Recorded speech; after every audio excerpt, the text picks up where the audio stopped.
How can we use sports as an educational tool that will bring us closer together? Nitsa, please. Yeah, sports has a very high educational potential. It's a result of people of all ages being drawn to sports, having a strong yearning for sports, and through their sports activities, they acquire many values. We know that the coach has a very important role, and the professional associations have an important role, and no doubt that it can help all of us, the community, everyone, to develop to a better place. So we'd like to dedicate this talk to the matter. So, first of all, maybe we can talk a bit about values in sports. One of the most rooted things, especially in the core of team sports, is friendship, mutual trust, personal responsibility, good leadership. All these things are part of the core values of sports. And we'd like to ask you, how do you see sports as an educational tool? Look, of course, I'm looking at it from my own perspective, where I see our entire life as an opportunity to connect, where through connection we attain the purpose of creation, for all of us to be connected as one man and one heart, where we discover a new qualitative life. And if sports can help us in this respect, then all the more. I respect it, and I'm very happy about it. The question is, what kind of sports? Of course, we're not talking about modern professional sports, and we have to see which sports can help us in this respect, because it has a lot to do with education. First of all, we're talking about teams, groups, and not only teams, even individual sports. It also gives a person a sense of confidence, self-esteem, a sense of power and strength. It develops in a person a kind of persistency, patience. It really teaches a person that time after time a person is capable of achieving great achievements, meaning there are a lot of educational elements in sports, whether it's individual sports or all the more team sports. So it all depends on the extent to which we use the power of the group. I know that if suppose a child is lazy, it's good to put him into some kind of team sports. So they pull him, they awaken him, they shake him up.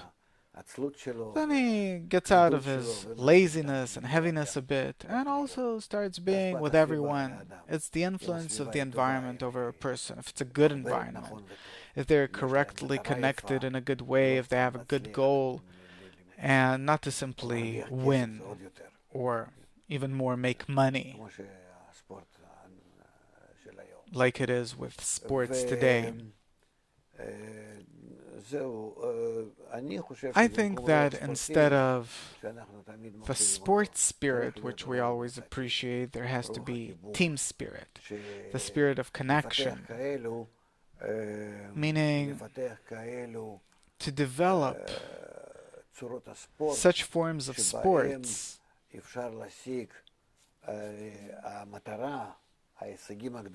by which you can achieve great achievements only to the extent to which people are connected, to the extent to which they sacrifice themselves for the benefit of the group, how loyal they are towards each other in the team and the group, that it will have a direct impact on the outcome that you can measure.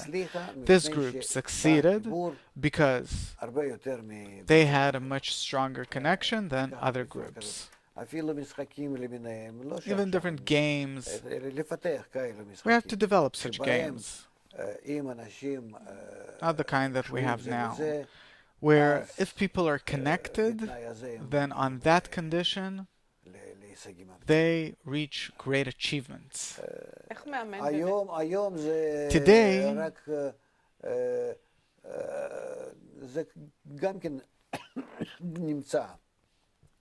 this is also something that exists, like kayak riding, or mountain climbing, or bobsledding.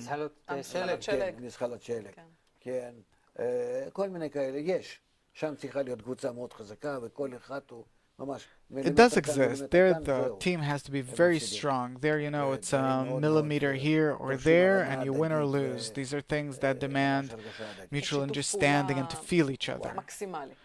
Full cooperation. Yeah. Now, but these are little things, because these are small teams. I'm talking about thousands. How can we connect thousands in a park or someplace once a week, suppose? For everyone to feel that they're coming to a special event and anyone can participate. An elderly person who came with his walking stick and a child that's running around all over. That there's a place for everyone, and everyone feels that they add, and they feel how the entire environment influences them and how they influence the entire environment. This mutuality, the so-called metabolism, but it's not about substances, but it's about feelings, that everyone feels as one body. And this is very important, and we have to develop such things.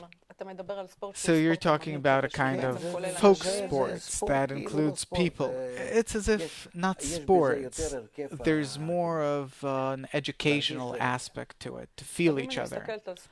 Now, if I look at team sports, suppose soccer, football, baseball, basketball, it's always with a ball, by the way. But again, I don't take these things into consideration because there are millions of people watching and 10 people playing. It's not sports. Why is it called sports? No, she's talking about the 10 that are playing. So they're playing. They were paid money and they're playing. No, not these kinds of players. Kids that come downstairs to play. Still, it's small. You're talking about a mass event. Yeah, big things for everyone. I don't know such sports where thousands play together in a park. We have to think about it. I can't envision such a game. It's not a game. It could be a kind of a dance even.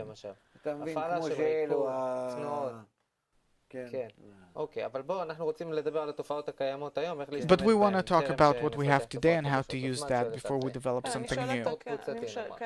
So I'd like to ask about that. The coach, his role is to unite the team, to unite the players. So how can we unite them in a better way, for them to feel the connection between them? How can a coach cause the team to feel the spirit of connection, the force of the group, for them to build together? Can he educate them for that? Of course, this being his entire role. That's the only role that a coach has, to connect the members of the team together in a good way, in the right way. One player can't do anything. Only the mutual understanding, the correct connection between them makes place for the correct outburst of each and every one of them, for the right manifestation of each one of them, of their individualism. But there has to be a connection between them, and then atop that connection, each one can bring out the best in himself. So the team connection allows everyone to realize their potential to connect. Yes.